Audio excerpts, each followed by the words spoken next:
साथियों नमस्कार, मैं हरिश्चंद्र बर्णवाल इस वीडियो में आप सभी का स्वागत करता हूं। दोस्तों 3 दिन बचे हैं पहले चरण के मतदान में और कल तो प्रचार भी खत्म हो जाएगा। लेकिन देखिए क्या हाल हुआ है दोस्तों। पश्चिम बंगाल में ममता बनर्जी की सेना में भगदड़ मच गई है और आपको जानकर हैरानी होगी दोस्तों कि जो लोग कह रहे थे कि भारतीय जनता पार्टी के लोग इस बार डर जाएंगे, सहम जाएंगे, सड़कों पर नहीं निकलेंगे, नारेबाजी नहीं करेंगे, समर्थन नहीं करेंगे, उल्टा हो गया पूरा खेल। प्रधानमंत्री मोदी ने ऐसे तेवर दिखाए हैं दोस्तों, सिर्फ 2 लाइन का बयान और टीएमसी में ऐसी भगदड़ मची कि बड़े बड़े लोगों के होश उड़ गए और सीधे हथियार डाल दिया। आज के वीडियो में आपको दिखाऊंगा और आपको यह भी दिखाऊंगा दोस्तों कि किस प्रकार से एक साथ 10 एजेंसियों ने शिकंजा कस दिया है। कई बार अगर आप पुराने इतिहास को देखिए ना दोस्तों तो लगता है कि ममता बनर्जी जिस तरीके से बात करती है, धमकी देती है, खुलेआम धमकी एक एक आदमी को। अरे भाई जब वो कोर्ट कचहरी और ईडी, सीबीआई, सेंट्रल एजेंसी को कुछ नहीं समझती तो आम आदमी को तो गाजर मूली की तरह। लेकिन इस बार एकदम पासा पलट गया। एक साथ 10 एजेंसियां और ऊपर से हाई कोर्ट, सुप्रीम कोर्ट। अभी मैं आपको दिखाता हूं दोस्तों, आपको मजा आएगा। और आपको मजा इसलिए आएगा कि पश्चिम बंगाल में अगर पहली बार बिना रक्त चरित्र के अगर कोई चुनाव संपन्न हो जाता है तो यह वास्तव में चुनाव आयोग के लिए सबसे बड़ी सफलता है। मैं निवेदन करता हूं दोस्तों, जब सिर्फ 3 दिन बचे हैं पहले चरण के मतदान में, आप जरूर कमेंट कीजिएगा। एक कमेंट जय सिया राम यही लिख दीजिएगा दोस्तों, ताकि संवाद का सिलसिला भी शुरू हो। और साथ ही दोस्तों HB शॉर्ट्स में भी लगातार नई कहानियां अपलोड कर रहा हूं, देखिएगा जरूर, कमेंट में भी पिंड किया है। आइए शुरू करते हैं, एक एक करके चीजें दिखा दो। पहले मैं आपको 10 एजेंसियों के नाम ही बता देता हूं ताकि कोई कंफ्यूजन ना रहे। CRPF, BSF, CISF, ITBP, SSB, 5 तो ये सीएपीएफ की है, सेंट्रल एजेंसियां। इसके बाद ED, CBI, NIA, income tax department, ये 4 है। बंगाल पुलिस भी फॉर्म में है, आपको बता देता हूं, ये 10 हो गई। और ऊपर से 2 संवैधानिक संस्थाएं, हाई कोर्ट, सुप्रीम कोर्ट। अभी मैं आपको सब कुछ दिखाता हूं दोस्तों। मकसद एक ही है, पश्चिम बंगाल में किसी हिंसा के बिना किसी खून खराबा के लोकतंत्र की स्थापना हो। अभी मैं सबसे पहले सुप्रीम कोर्ट का ही एक छोटी सी खबर दिखा देता हूं। लगातार ये लोग जाते हैं सुप्रीम कोर्ट में, आज फिर पहुंच गए। अब सुप्रीम कोर्ट को गुस्सा आ गया, कहा चीफ जस्टिस ने कि ये बार बार अर्जी लेकर के आ जाते हैं। ट्रिब्यूनल को लेकर बात थी, सुप्रीम कोर्ट ने कहा कि हम हाई कोर्ट के चीफ जस्टिस से बात करेंगे, बिना किसी देरी के बात करेंगे। लेकिन मैं आपको सिर्फ बता रहा हूं कि सुप्रीम कोर्ट की नजर है, उसने नजरअंदाज नहीं किया।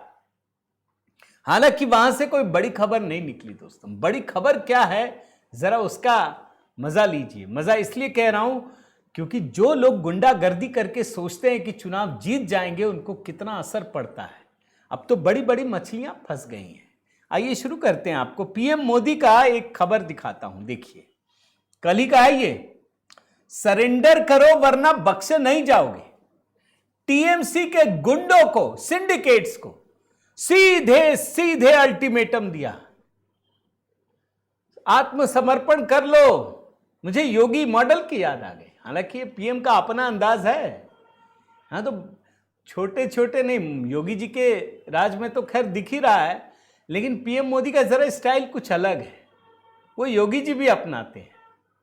वो एकदम बड़ी बड़ी मछलियों को ऐसे दबोच लेते हैं कि कहना नहीं। मैं आपको पहले बयान सुनाता हूं दोस्तों। ये कल बिष्णुपुर रैली का बयान है, जरा सुनिएगा। यह अंदाज बहुत कम दिखता है पीएम मोदी का, जरा सुन लीजिए। टीएमसी के सभी गुंडों, सभी सिंडिकेट, सभी भ्रष्टाचारियों को एक आखिरी मौका देता हूं। 29 अप्रैल से पहले अपने अपने थाने में आत्मसमर्पण कर लो और 23 तारीख के पहले कर लो, क्योंकि 4 मई के बाद कोई भी बच नहीं पाएगा। यहां विष्णुपुर का माफिया बालू, पत्थर, कोयले के अवैध खनन से जुड़ा टीएमसी का सिंडिकेट, कान खोलकर सुन लो, कान खोलकर सुन लो, ये सब छोड़वे ना, ये सब। अब ये जो पीएम मोदी ने कहा दोस्तों, क्या कहा? मैं टीएमसी के सभी गुंडों, सिंडिकेट और भ्रष्टाचारियों को आखिरी मौका देता। ये तो छुट भैये जो गली कूचे के होते हैं उसको कहा ना। अब देखिए ममता बनर्जी का जो सबसे बड़ा हाथ है, जिसको दाहिना हाथ कहते हैं, वही भाग खड़ा हुआ। इस पॉलिटिकल कंसल्टेंसी फर्म का नाम है आईपैक। अब ये कंपनी है, इसमें हजारों लोग काम करते होंगे, सैकड़ों हजारों लोग, ये तो पता ही नहीं है कितने लोग हैं। वो भाग गया। उसने अस्थायी रूप से अपने सभी कामकाज 20 दिनों के लिए बंद कर दिया। यह खबर क्या है पहले सुनिए, और ममता ने क्या कहा वो भी बताता हूं। डेक्कन हेराल्ड की एक रिपोर्ट में कहा गया कि ईडी की कार्रवाई के बाद आईपैक के कोलकाता ऑफिस के कर्मचारियों को 20 दिन की छुट्टी लेने को कहा गया है। बोला भैया जाइए छुट्टी पे, अब काम मत कीजिए। ऐसी दहशत। इसी को बचाने के लिए ममता बनर्जी असंवैधानिक काम कर रही थी, याद है ना? ईडी छापेमारी कर रही थी और ममता अपने बड़े अधिकारियों को लेकर वहां पहुंच गई, सब कुछ छीन लिया, धमकाया भी। सुप्रीम कोर्ट में भी मामला अभी भी चल रहा है। अब देखिए क्या स्थिति हो रही है। जिसको लगता है कि हम कुछ भी कर लेंगे, तो आप कानून से बड़े नहीं हैं, आप भारत के संविधान के अंतर्गत ही काम करते हैं। आईपैक प्रबंधन ने अपने कर्मचारियों को एक ईमेल भेज के कहा है कि 11 मई तक के लिए छुट्टी है, जाइए। अब उसके बाद देखेंगे, फिर आपको पूछा जाएगा कि आप काम क्या करेंगे, नहीं करेंगे, करेंगे या नहीं करेंगे, यह कहा गया। अब ममता बनर्जी को जैसे ही पता चला, क्योंकि असल हाथ तो इसी का है, ये जो पूरा खेल होता है ना, वो सब यहीं से होता है। ये 2021 का पूरा मसला यहीं से चला था। अभी तो कई लोग कह रहे हैं कि जो यूपी में, उत्तर प्रदेश में मजदूरों को भड़काने का या जातियों में विभक्त करने का खेल चल रहा है ना, उसमें भी कुछ कुछ मिलता जुलता है। तो अब आप देखिए दोस्तों कि ममता बनर्जी ने इन दावों को खारिज किया। उनको समझ में आ गया कि अगर ग्राउंड में अफरा तफरी मच गई तो सब खराब हो जाएगा, मामला सब कुछ बर्बाद हो जाएगा। पहले तो उन्होंने इस खबर को खारिज किया, फिर उन्होंने दूसरी बात यह कही कि जिसकी भी नौकरी जा रही है हम सबको नौकरी देंगे, आप डरिएगा मत। क्योंकि ग्राउंड में जो लोग काम कर रहे हैं, भाई पैसा नहीं मिलेगा तो कैसे करेंगे? और वो तो सिर्फ पॉलिटिकल काम करते हैं ऐसा तो है नहीं, वो तो पूरा कंट्रोल करते हैं ना भाई बंगाल के सिस्टम को। ममता बनर्जी ये कह रही हैं कि अगर किसी भी कर्मचारी की नौकरी जाती है तो वो उनको रोजगार देंगे। भाजपा के पास बहुत एजेंसियां, हमारे पास यही है। अब सवाल है दोस्तों कि आईपैक में ऐसा है क्या कि मुख्यमंत्री रहते वो कानून तोड़कर पहुंच जाती हैं, एक प्राइवेट एजेंसी के लोगों की नौकरी जाने लगती है या काम बंद होता है तो सबको नौकरी देने पे आतुर हो जाती है। लेकिन प्रधानमंत्री मोदी के बोलने का असर तो देख रहे हैं ना आप, कि भैया जिनको लग रहा है वो छोड़ के चले जाइए, सरेंडर कर दीजिए। लेकिन ईडी ने अपना काम रोका नहीं है दोस्तों, ये याद रखिए। भाई कल तक आप मुख्यमंत्री थे, पूरा प्रशासन था आपके पास, तो आप कुछ भी कर रही थी, अब करिए। अब तो आपके पास नहीं है। और ईडी ने दोस्तों एक और आईपैक के निदेशक है ऋषिराज सिंह, उनको भी दिल्ली तलब किया है। इससे पहले एक और इसके संस्थापक, सह संस्थापक और निदेशक विनेश चंदेल को गिरफ्तार किया। लगातार छापेमारी चल रही है ईडी की, रोक लीजिए, आप रोक सकते। तो यहां ममता बनर्जी के सबसे बड़े जो खासम खास एजेंसी है उसी ने सरेंडर कर दिया है। इसी से जुड़ी दूसरी बड़ी खबर दोस्तों, देखना चाहिए कितनी बड़ी खबर है। आप जानते हैं कल क्या हुआ दोस्तों? पश्चिम बंगाल में चुनाव सुचारू रूप से हो सके, देश के सभी प्रमुख अर्धसैनिक बलों के शीर्ष अधिकारियों की अहम बैठक हुई, जिसमें CRPF, BSF, CISF, ITBP, SSB के महानिदेशक। अभूतपूर्व, ऐसा कभी नहीं हुआ। मैं कह रहा हूं आपको, भारत के इतिहास में किसी चुनावी राज्य के लिए इतनी बड़ी बैठक अभूतपूर्व है, भारत के लिए भी नहीं हुआ होगा। ये जो बैठक हुई दोस्तों, कोलकाता में हुई। इस बैठक के बाद सॉल्टलेक स्थित सीआरपीएफ के कार्यालय में एक ज्वाइंट लीडरशिप समिट भी किया गया। इसमें फिर राज्य के पुलिस के प्रमुख वरिष्ठ अधिकारियों को भी रखा गया। फिर इसके बाद एक और बैठक हुई, जिसमें अर्धसैनिक बलों के प्रमुखों के अलावा बंगाल पुलिस और चुनाव आयोग के समन्वयक और पर्यवेक्षकों को भी तैनात किया गया। यानी एक बैठक जिसमें सभी सेंट्रल फोर्सेस, दूसरी बैठक जिसमें बंगाल पुलिस, और तीसरी बैठक जिसमें सारे पर्यवेक्षक और चुनाव आयोग का समन्वयक। तस्वीर दिखाता हूं, आपको समझ में आएगा कि ये कितनी बड़ी बैठक है। ये सब के महानिदेशक बड़े बड़े अधिकारी हैं, बड़े बड़े। और आप देखिए, दो तस्वीरें और दिखाता हूं। ये सारे के सारे बलों के जो बड़े बड़े अधिकारी हैं, उन सब की एक साथ बैठक हुई। ये कोलकाता में हुआ दोस्तों।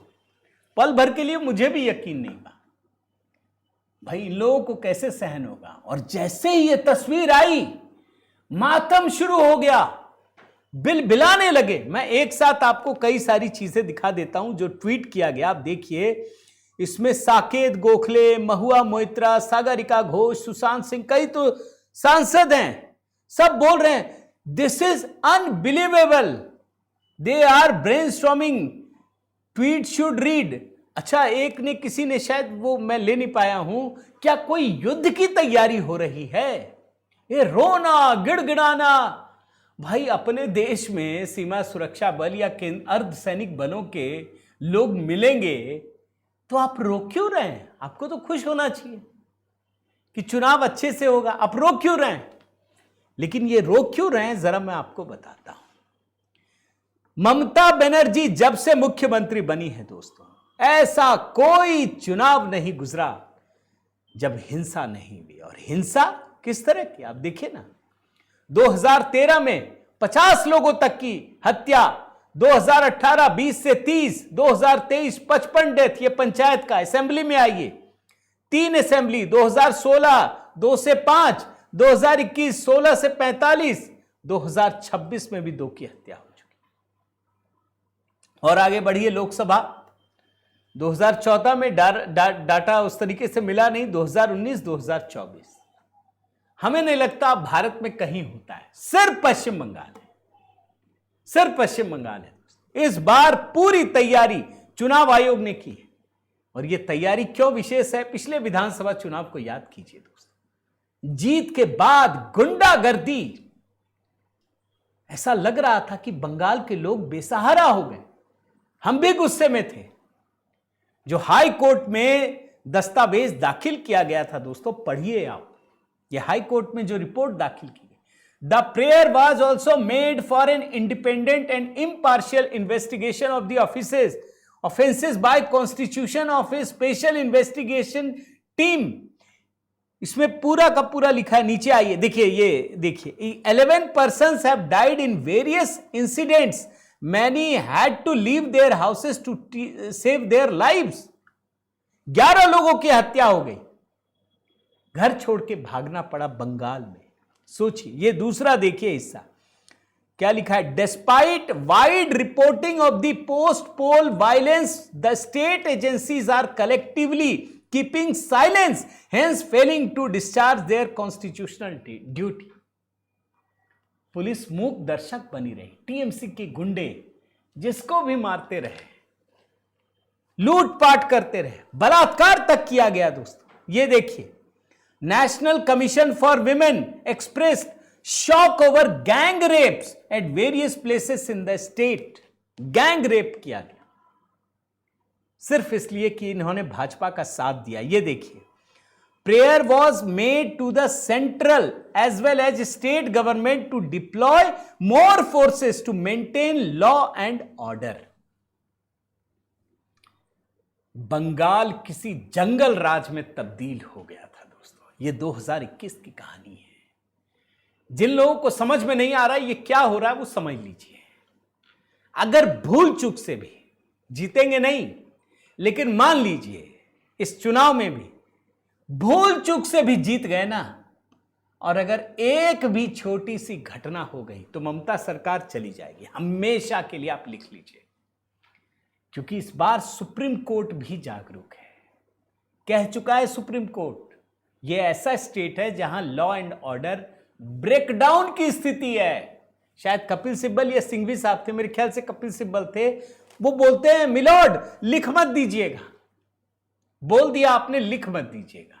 आप याद कीजिए, वो जानते हैं कि अगर ये शब्द अगर लिख गया होता ना तो बंगाल में तो फिर कुछ नहीं बचता। फिर तो केंद्र सरकार के हाथ में तो है ही, वो तो इमीडिएटली इंपोज करता। चांसेस नहीं है बंगाल में टीएमसी की, लेकिन अगर आ गई और एक भी छोटी सी घटना हो गई, ये वो तैयारी है जिनको लग रहा है कि सिर्फ अभी की तैयारी, अभी की नहीं है, कि चुनाव के बाद की भी तैयारी है।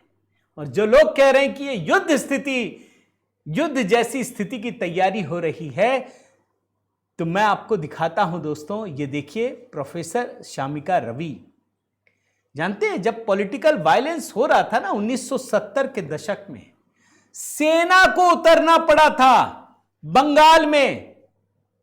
आपको सुन करके आश्चर्य होगा। और इसीलिए यह अर्धसैनिक बल ही नहीं दोस्तों, बल्कि मार्क्समैन बख्तरबंद गाड़ियां जो जम्मू कश्मीर में लगाई जाती हैं, जो बुलेट प्रूफ होता है, ऐसी गाड़ी है ना जैसे लगता है पूरा युद्ध का लाव लश्कर चलता है। ये जरा विजुअल दिखाता हूं, इसकी खासियत क्या है जानते हैं? ये जो देख रहे हैं, ये बुलेट रेसिस्टेंट बॉडी है। आम हथियार तो नहीं, AK-47 SLR इंसास राइफल से भी दागी गई गोलियां इसको नुकसान नहीं पहुंचा सकती। जब करीब से भी आप फायरिंग करेंगे ना, तब भी ये सुरक्षा देती है। ये ऐसी गाड़ियां, ये कश्मीर के लिए जो मोदी जी को हम लोग टैक्स देते हैं ना दोस्तों, वो जब ऐसी गाड़ियां दिखती है ना तो दिल खुश हो जाता है। अच्छा दे रहे हैं। तो आगे बढ़िए और देखिए, कुछ चीजें तो आपको दिखाता चलता हूं। पश्चिम बंगाल में 55 सीटें संवेदनशील घोषित की गई। इसमें भवानीपुर को भी रखा है। इसमें 3 सीटें उत्तर कोलकाता से, 4 सीटें दक्षिण कोलकाता से है। भवानीपुर भी इस सूची में है। यह माना जा रहा है कि यहां जरूरत से ज्यादा कहीं खर्च ना कर दें। 100 से ज्यादा तो पर्यवेक्षक है दोस्तों। ऐसा होता नहीं है। क्यों हो रहा है? क्योंकि पश्चिम बंगाल पर पता है चुनाव आयोग को कि दिक्कतें हैं। जैसे मैं आपको एक उदाहरण देता हूं, अभी जो छापे चल रहे हैं ना, इसमें सिर्फ पश्चिम बंगाल की बात बता रहा हूं, 17 अप्रैल तक, आज 20 तारीख है, 430 करोड़ रुपए के सामान की बरामदगी हुई। 430 करोड़ रुपए। और इसीलिए जो भी एजेंसी हो दोस्तों, वो एकदम से जागरूक है। जैसे मैं आपको ईडी का बताता हूं। ईडी ने अभी क्या किया, कोलकाता पुलिस के डिप्टी कमिश्नर शांतनु सिन्हा विश्वास, उनके घर पर छापेमारी की। जब सरकार ममता की होती है तो ये लोग तो आप जानते हैं एकदम शेर होते हैं। ये तो अपने आप को सबसे बड़ा शेर समझते हैं। बेहद करीबी हैं ये ममता बनर्जी के। और ये मामला क्या है सुनिए। ये कार्रवाई जो हुई है वो सोना पप्पू सिंडिकेट केस से जुड़ा हुआ। और ये क्या मामला है? दरअसल सोना पप्पू सिंडिकेट का संबंध इलाके के चर्चित रियल एस्टेट कारोबारी विश्वजीत पोद्दार से है, जिनको लोग खौफ से सोना पप्पू के नाम से जानते हैं। आलीशान फ्लैट्स के सपने दिखाए, मोटी रकम वसूल ली, ना तो ग्राहकों को घर की चाबियां मिली, ना मेहनत की कमाई मिली। इसी तरीके से एक सन एंटरप्राइजेस के एमडी है जॉय कामदार, उनके घर में भी छापेमारी की गई और उनको गिरफ्तार कर लिया गया। इसी तरीके से दोस्तों एक और है। अच्छा, पहले यह बता दूं कि जो ये रेड हुआ डीसीपी के घर पर, तो ममता बनर्जी बुरी तरह से बिदक गई। अब ये कौन है? वो खुद ममता बनर्जी बता रही है। ममता बनर्जी आरोप लगाते हुए कहती हैं कि वे मेरे सिक्योरिटी का ध्यान रखने वाले के घर पर रेड कर रहे हैं। आपका क्या इरादा है? क्या आप मुझे मरवा कर बंगाल जीतना चाहते हैं? अब आप समझिए ईडी कहां कहां पहुंच रही। एक और छापेमारी हुई रियल एस्टेट कंपनी मर्लिन समूह पर भी ईडी की रेड पड़ी है। यह बड़ा जरूरी है, इस बात को ध्यान रखिए। और इतना सब कुछ होने के बाद भी ममता बनर्जी ऐसा नहीं है कि वो धमका नहीं रही हैं, अब भी धमका रही हैं। अब देखिए इसका नाम ठिकाना सब पता है, हिसाब तो ये धमका रही हैं अभी भी खुले मन से। ये क्या कहती हैं धमकी देते हुए बंगाल के अधिकारियों को, कल बीजेपी नहीं रहेगी, ध्यान रखें, मुझे सब पता है, आपका नाम काम ठिकाना, चुनाव में आप लोगों ने ठीक से काम नहीं किया तो मुझे सबका इतिहास पता है। ये धमका रही हैं। इसलिए इस गलतफहमी में मत रहिएगा कि उनको सिंपैथी की जाए, बिल्कुल नहीं। तो ये कहानी है दोस्तों, ये कहानी इसलिए बहुत महत्वपूर्ण है, इस बात को याद रखिए, क्योंकि पश्चिम बंगाल का एक रक्त रंजित इतिहास है दोस्तों। ये किसी भी कीमत पे जब तक हारेंगे नहीं तब तक ये रक्त रंजित इतिहास मिट ही नहीं सकता, इस बात को याद रखिए। ये पूरा लेफ्ट का एक जो कारवां चला आ रहा है ना, उसको और मजबूती के साथ ममता ने स्थापित कर दिया है। उनको लोकतंत्र से जीत नहीं चाहिए, गुंडागर्दी से चाहिए। और अगर बंगाल को आगे बढ़ना है, विकसित बंगाल बनना है, तो इस गुंडागर्दी से छुटकारा चाहिए ही चाहिए। और अच्छी बात यह है दोस्तों कि देश में 10 एजेंसियां और साथ में हाई कोर्ट, सुप्रीम कोर्ट की भी बारीक नजर है। उम्मीद करता हूं ये वीडियो आपको पसंद आया होगा दोस्तों। मैं निवेदन करता हूं जरूर कमेंट कीजिएगा, एक कमेंट जय सिया राम लिखिएगा, लाइक कीजिए, शेयर कीजिए। अगर आपने चैनल सब्सक्राइब नहीं किया है तो जरूर कीजिएगा। और हाँ दोस्तों, HB शॉर्ट्स में हमने अभी बड़ी अच्छी अच्छी कहानियां अपलोड की हैं, कमेंट में भी पिन किया है, देख लीजिएगा। बहुत बहुत धन्यवाद। जय सिया राम।